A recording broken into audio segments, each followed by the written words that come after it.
Good morning दोस्तों and welcome to NCERT zone. जैसा कि आपको पता है, आने वाले अपकमिंग सारे एग्जाम्स के लिए, चाहे वो एसएससी हो, चाहे वो स्टेट पीसीएस हो, चाहे कोई भी एग्ज़ाम हो, ठीक है, उसके लिए हम क्या कर रहे हैं, जहाँ पे भी जीएस पूछा जाता है, हमारी जीएस की सीरीज़ चल रही है।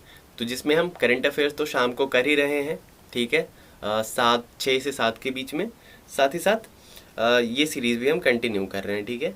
तो बहुत सारे टॉपिक्स पे हमने वीडियो ऑलरेडी कर लिया है।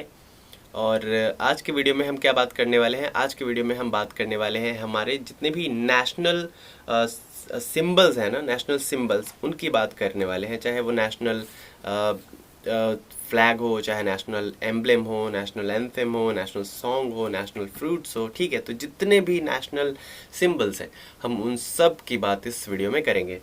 तो जीएस की सीरीज़ में हमारा क्या क्या चल रहा है, जैसा मैंने बताया, करंट अफेयर्स तो चल ही रहा है, स्टैटिक पोर्शन भी चल रहा है, तो सब कुछ हम कवर कर रहे हैं, ठीक है, हिस्ट्री से भी, ज्योग्राफी से भी, हर सब्जेक्ट से। तो वीडियो शुरू करने से पहले एक गुजारिश है कि अगर आप इस चैनल पे नए हैं तो प्लीज़ सब्सक्राइब कर दीजिए। वीडियो अच्छी लगे तो लाइक करिएगा, कमेंट करके बताइएगा, शेयर ज़रूर करिएगा अपने दोस्तों के साथ। चलिए वीडियो शुरू करते हैं, ठीक है। सबसे पहला है हमारा नेशनल फ्लैग। नेशनल फ्लैग, तो देखिए नेशनल फ्लैग हमारा क्या है, तिरंगा। हम जानते ही है, देखिए कैसा हमारा तिरंगा लहरा रहा है ना। अडॉप्ट कब किया गया था तिरंगा को, तो अडॉप्ट किया गया था 22 जुलाई 1947 को। Very very very very very important question, इसको ज़रूर मार्क करिएगा, इस नोट को, कि इसको अडॉप्ट किया गया था 22 जुलाई 1947 का।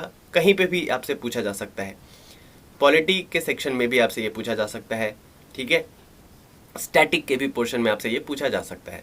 उसके बाद बात करें तो ये ट्राई कलर्स है, तिरंगा तो 3 कलर का है। सबसे ऊपर क्या है हमारा, सबसे ऊपर है सैफरन, उसके बाद है वाइट, उसके बाद है ग्रीन या डार्क ग्रीन, जो भी आप बोलना चाहे बोल सकते हैं, ठीक है। अगर आपने सारे जहां से अच्छा ये पढ़ा हो, ठीक है, तो एक लाइन आती है इसमें, केसरिया बल भरने वाला श्वेत रंग सच्चाई, हरा रंग है हरी हमारी धरती की अंगड़ाई। तो इन 3 लाइन से ही क्या होता है, ये पूरे जो तिरंगा है ना, झंडा ऊंचा रहे हमारा, ठीक है, ये सॉरी हाँ, झंडा ऊंचा रहे हमारा। अगर आपने ये राष्ट्रगान जो है, अगर इसको आपने सुना होगा तो आपको पता होगा कि किस तरीके से ये है। तो अगर आपने ये सुना है तो इसमें ये लाइन आती है, केसरिया बल भरने वाला श्वेत रंग सच्चाई, हरा रंग है हरी हमारी धरती की अंगड़ाई। यानी कि केसरिया किस चीज का प्रतीक है, केसरिया बल का प्रतीक है, साहस का प्रतीक है किसी भी देश का। श्वेत रंग सच्चाई, श्वेत मतलब कि शांति, कितनी ऑस्पिशियस वो कंट्री है, कितना शांत वो देश है, ठीक है। इसकी प्रतीक क्या है, इसका प्रतीक है वाइट। और हरा से क्या है, हरी हमारी धरती की अंगड़ाई, यानी कि हमारी धरती कितनी उपजाऊ है, कितनी फर्टाइल है, कितनी ग्रोइंग है, कितनी ऑस्पिशियस है। तो ये सब पता चलता है हमारा इन 3 लाइन से। तो देखिए कितने कलर्स का है, 3 कलर्स का है, ट्राई कलर्स है। सैफरन सबसे ऊपर है, उसके बाद मिडिल में व्हाइट है और सबसे नीचे green at the bottom. Ratio की अगर बात करें तो विड्थ से, अगर लेंथ के रेशियो की बात करें तो विड्थ इसका 2 है और लेंथ कितना है 3, 2:3 के रेशियो में हमारा झंडा है। वहीं पे बात करें सेंटर पे जो व्हील आपको नजर आ रहा है ना, ये घूमता हुआ व्हील आपको जो नजर आ रहा है, इसमें ये नेवी ब्लू कलर का है, ठीक है, और इसे कहते हैं चक्र। और ये कहां से लिया गया है, ये लिया गया है जो अशोक का सारनाथ स्थित स्तंभ है ना, अशोक स्तंभ, उसके एबेकस से लिया गया है। क्योंकि वहां पे जो एबेकस पे जो एनिमल्स है, जैसे बुल है ना, जैसे एलिफेंट है, तो हर एक एनिमल्स के बीच में एक चक्र है, तो वहीं से उस चक्र को यहाँ पे लिया गया है। क्लियर है। और इस चक्र में कितनी तिलियां है अगर आपसे पूछी जाए तो इट हैज 24 स्पोक्स। इसमें कितने स्पोक्स है, 24 तिलियां है। तो इसको भी याद रखना है आपको, काफी इंपॉर्टेंट है, जितने भी पॉइंट्स है ना सारे इंपॉर्टेंट है। सैफरन क्या इंडिकेट करता है, अभी मैंने बताया, सैफरन स्ट्रेंथ को इंडिकेट करता है, करेज को, साहस को किसी भी कंट्री के। यानी कि यहाँ पे बात हो रही है हमारी कंट्री, तो इंडिया के साहस को रिप्रेजेंट करता है सैफरन। व्हाइट इंडिकेट करता है पीस को, शांति को, बहुत ज्यादा शांति। व्हाइट का मतलब क्या, शांति। वहीं पे अगर ग्रीन की बात करें तो green means fertility, growth and auspiciousness, ठीक है। तो ये रहा हमारा नेशनल फ्लैग, और ये उसके बारे में जितनी भी इंपॉर्टेंट जानकारियां हो सकती थी सब हमने कवर कर लिया है।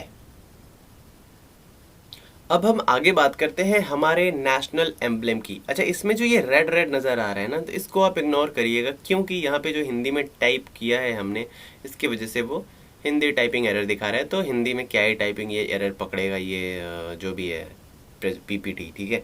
तो इसकी औकात नहीं है हमारे हिंदी के मिस्टेक पकड़ने की, तो इसको हम इग्नोर करेंगे। ओके, नेशनल एम्बलम की बात करते हैं। तो नेशनल एम्बलम की बात करें, हमारा राष्ट्रीय चिन्ह की बात करें, राष्ट्रीय प्रतीक की बात करें, तो ये आपको दिख ही रहा है, ये भी सारनाथ के अशोक स्तंभ से लिया गया है। और ये जो है, ये टोटल जो है बैक टू बैक एक दूसरे के पीछे कितने लायंस है, यहाँ पे 4 लायंस है, एक इसके पीछे भी है जो यहाँ से दिखता नहीं है क्योंकि वो बैक साइड में है।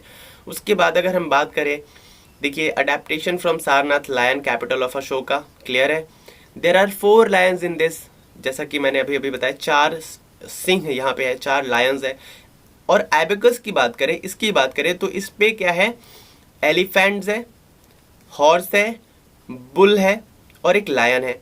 और इसमें जो है हर एनिमल के बीच में ना एक चक्र है, और यहीं से इस चक्र का आइडिया आया हमारे तिरंगा के लिए। जो बीच में चक्र है ना, ये यही वाला चक्र है, उसमें भी 24 तीलियां होंगी, ठीक है।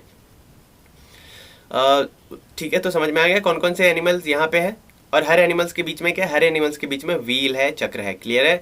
अडॉप्ट कब किया गया इसे, नेशनल एम्बलम को अडॉप्ट किया गया 26 जनवरी 1950 को, क्लियर है। वेरी वेरी इंपॉर्टेंट, इसको याद रखिएगा। 26 जैन 1950 को अडॉप्ट किया गया नेशनल एम्बलम को। वहीं पे इस पे ना एबेकस के थोड़ा सा नीचे जो है ना एक चीज लिखी हुई है, और वो लिखा हुआ है सत्यमेव जयते। क्या लिखा हुआ है, सत्यमेव जयते। और ये सत्यमेव जयते कहाँ से लिया हुआ है, तो सत्यमेव जयते लिया हुआ है मुंडकोपनिषद कहते हैं, या मुंडक उपनिषद आप कह सकते हैं। मुंडकोपनिषद इज द क्या हम कह सकते हैं कि संधि of Mundaka plus Upanishad, okay.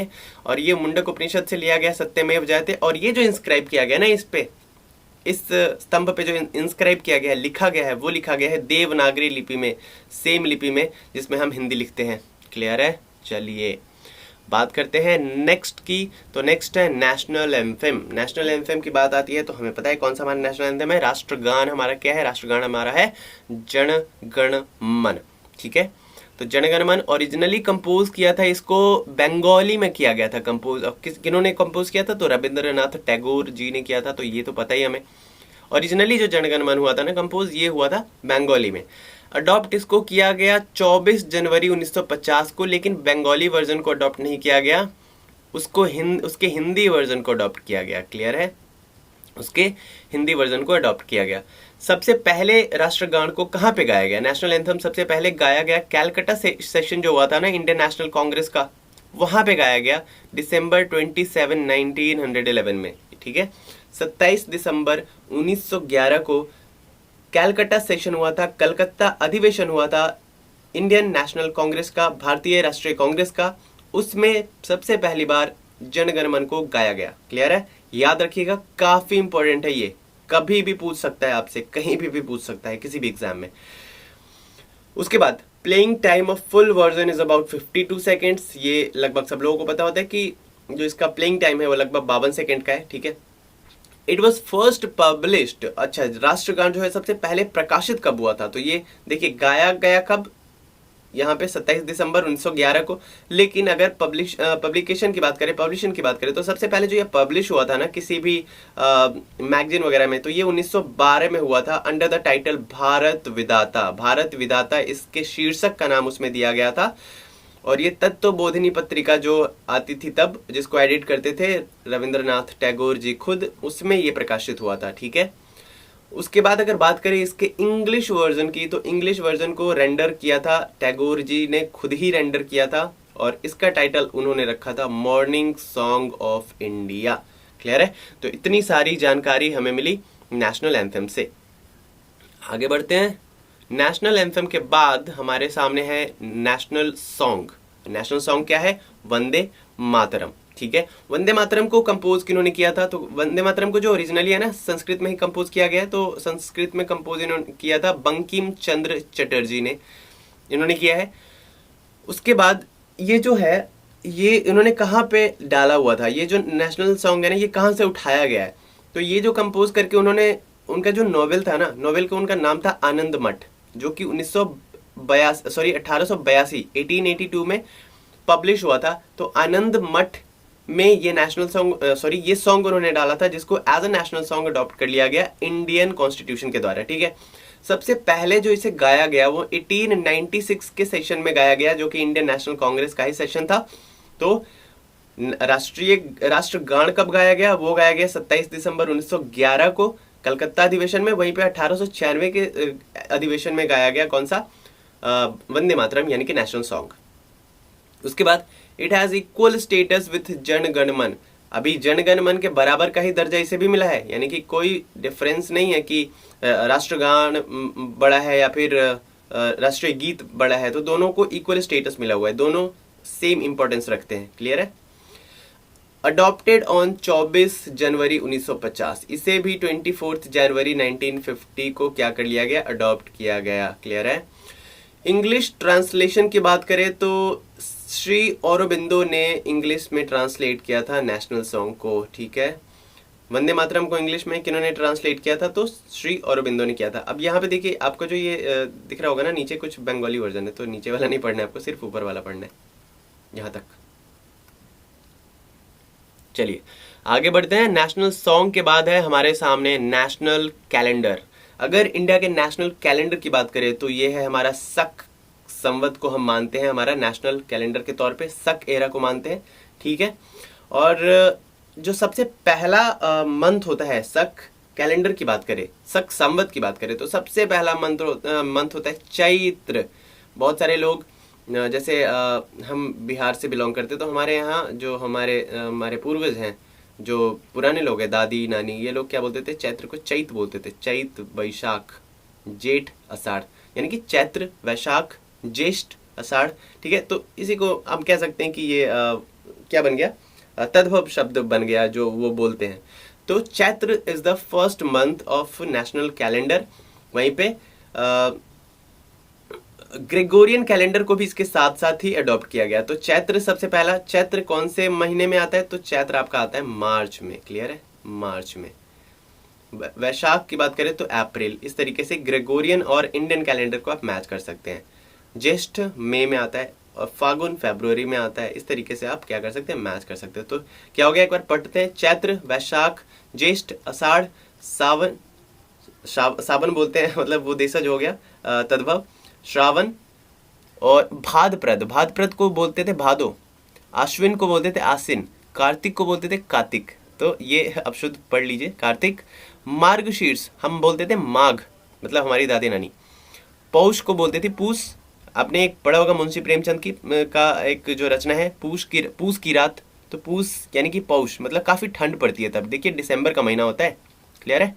माघ, अच्छा माघ है यहाँ पे, तो मार्गशीर्ष क्या है? पूष, चैत्र, वैशाख, ज्येष्ठ, आषाढ़, श्रावण, भादो, आश्विन, कार्तिक। अच्छा यहाँ पे एक छूट गया, यहाँ पे अघन होना चाहिए था। यहाँ पे क्या होना चाहिए? अच्छा है, ठीक है, अग्रगण्य। ठीक है, अघन जिसको बोलते थे, अग्रगण्य। ठीक है, पूष, माघ और फागुन। बढ़िया है।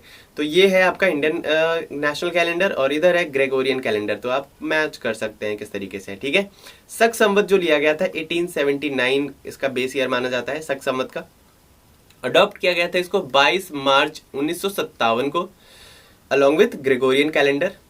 किस किस चीज के लिए किया गया था? तो गैजेट ऑफ इंडिया जो निकलता था ना, उसके लिए इसको अडॉप्ट किया गया था। न्यूज जो ब्रॉडकास्ट होता है इंडिया में, उसके लिए। ऑल इंडिया रेडियो के लिए। Calendars issued by government of India, इन सब में इसका यूज किया जाता है, इंडियन नेशनल कैलेंडर का, अलॉन्ग विथ ग्रेगोरियन कैलेंडर। उम्मीद करता हूं आपको समझ में आया होगा। आगे बढ़ते हैं। आगे है हमारा नेशनल एनिमल। नेशनल एनिमल क्या है? नेशनल एनिमल है हमारा टाइगर। ठीक है, अडॉप्ट किया गया था इसको 1972 में। साइंटिफिक नाम अगर आपसे पूछे टाइगर का, तो टाइगर का साइंटिफिक नाम है पैंथेरा टिग्रिस। क्या नाम है? Panthera tigris. अब देखिए बहुत कम चीजें बच गई हैं हमारे नेशनल सिंबल्स की बात करें तो। आगे बढ़ने से पहले एक बार फिर से रिक्वेस्ट है कि प्लीज वीडियो को लाइक जरूर कर दीजिए। अगर आपने अभी तक किया हुआ, आप अभी तक वीडियो देख रहे हैं और आपने लाइक नहीं किया, तो please please please please please do like, do comment and do subscribe also. ठीक है, शेयर करना मत भूलिएगा। ओके, चलिए नेक्स्ट है हमारा नेशनल बर्ड। नेशनल बर्ड की बात करें तो ये है 1964 में अडॉप्ट किया गया था। और नेशनल बर्ड क्या है? फोटो तो आपने देख ही लिया, बताने की जरूरत नहीं है। पीकॉक, साइंटिफिक नाम की बात करें तो पैवोक्रिस्टेटस, क्या नाम है? Pavo cristatus is the scientific name of peacock. Peacock is our national bird. Okay, let's move next है नेशनल फ्लावर. नेशनल फ्लावर की बात करें तो क्या है नेशनल फ्लावर? कमल, लोटस, ठीक है. और इसका साइंटिफिक नेम है निलंबो न्यूसिफेरा. निलंबो न्यूसिफेरा. निलंबो न्यूसिफेरा सुन के मुझे कुछ याद आ रहा है. एक्चुअली मेरा नाम नीरज है और नीरज पर्यायवाची शब्द होता है, सिनोनिम होता है कमल का. तो मैंने एक बार अपना इंस्टाग्राम हैंडल का नाम रखा था Nelumbo nucifera. That time I was like a निब्बा guy. Okay, so don't mind. Next है नेशनल फ्रूट. नेशनल फ्रूट की बात करें तो मैंगो है. मैंगो का साइंटिफिक नेम है मैंगीफेरा. Mangifera indica. क्या नाम है? Mangifera indica. उसके बाद क्या है हमारा? नेशनल फ्रूट हो गया, नेशनल फ्लावर हो गया. अब क्या बचा? बहुत कम चीज़ें बची हैं. National tree. नेशनल ट्री की बात करें तो वो है बानियान ट्री. ओके, बानियान, पीपल का वृक्ष. क्यों बानियान ट्री को क्यों लेने का मतलब पर्पस क्या होगा? बहुत सारे साइंटिफिक रीजन भी है और नेचुरल रीजंस भी है. बुद्ध को ज्ञान की प्राप्ति हुई थी बानियान ट्री के नीचे, महावीर को हुई थी. तो साइंटिफिक नेम इसका क्या है? Ficus benghalensis. Ficus benghalensis is the scientific name of banyan. और ये हमारा नेशनल ट्री है. नेशनल एक्वेटिक एनिमल्स की बात करते हैं तो नेशनल एक्वेटिक एनिमल हमारा है गैंगेटिक डॉल्फिन. गंगा में पाई जाने वाली डॉल्फिन हमारा नेशनल एक्वेटिक एनिमल है और इसका साइंटिफिक नाम है Platanista gangetica. Platanista gangetica is the scientific name of Gangetic dolphin. अब हम अपने वीडियो के अंतिम चरण में आ गए हैं. ठीक है, नेशनल हेरिटेज एनिमल क्या है हमारा? तो वो है द एलिफेंट. नेशनल एनिमल नहीं है, क्या है? नेशनल हेरिटेज एनिमल है, तो ध्यान में रखिएगा. साइंटिफिक नेम इसका है एल्फस मैक्सिमस. क्या है? एल्फस मैक्सिमम. तो उम्मीद करता हूँ आपको वीडियो समझ में आया होगा. ठीक है, समझ में आया होगा और अच्छा भी लगा होगा. तो मैं दो बार बोल चुका हूँ लाइक कमेंट करने के लिए, अब तीसरी बार नहीं बोलूँगा. ठीक है, कर दीजिएगा, खुद से कर दीजिएगा, है ना, क्या ही जाता है. चलिए मिलते हैं नेक्स्ट वीडियो में. Till then bye bye and take care.